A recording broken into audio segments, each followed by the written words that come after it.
I'm Edie Lush, and I'm here inside the Hub Culture Pavilion. It's Davos 2019. Really pleased to be joined by Dee Poku. Thank you very much for coming along.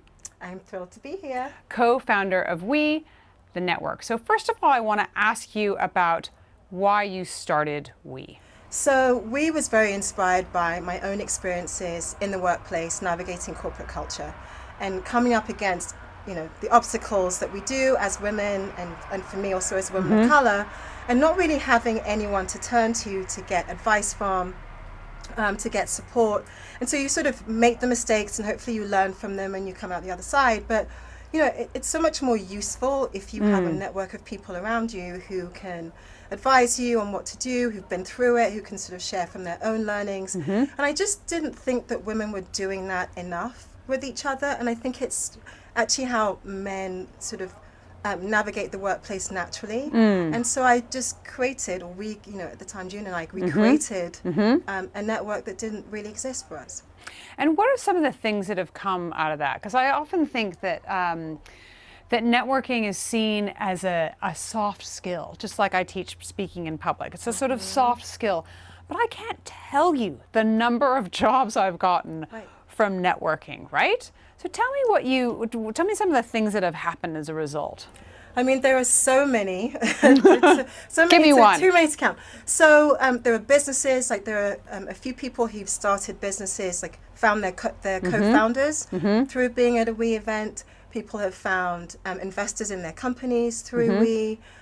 They've quit jobs and gone on to bigger things through coming to WIE because they got the inspiration from being there and from hearing from other women. And so, and actually what happens quite often, which is sort of led to, what will be the next phase of the organization, is that what I've noticed that women would come to WIE and they would gravitate towards specific topics, right? So if there was a fashion-related topic or a tech-related topic, it would attract women from those industries, or women who aspire to be in those industries. They would meet one another, connect, and then form their own little pods. And so I thought, there's a something there. And so later in the spring, I'm launching a digital network that is a platform where women can connect around shared goals. Because it's not just about randomly networking, it's networking with a purpose and having a sort of an end goal in mind and connecting with people who can support you on that journey. And tell me your thoughts on, you say this sort of phrase diversity and inclusion has become now the kind of buzzword of, 2019, 2018. But the point that, so I launched season 2 of my podcast, Global Goals Cast, one of Hub Culture's products. And the point is that season 2 is about diversity and inclusion, right? So, but we don't need to make the world diverse. It already is.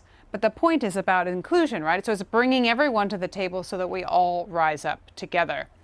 And I know you have thoughts on that. What's your perspective or lens? I have many thoughts. I mean, so first of all, obviously it's the right thing to do. You cannot leave sectors and groups of the population out of the decision making. It's wrong. Number 2, companies serve audiences. Like we have to have decision makers who reflect the audiences we're serving. And so if you only have people who look a certain way and think this a certain way coming up with the decisions, then you see some of the sort of the mishaps and that we're experiencing in the world right now. So you have to reflect the society that you serve.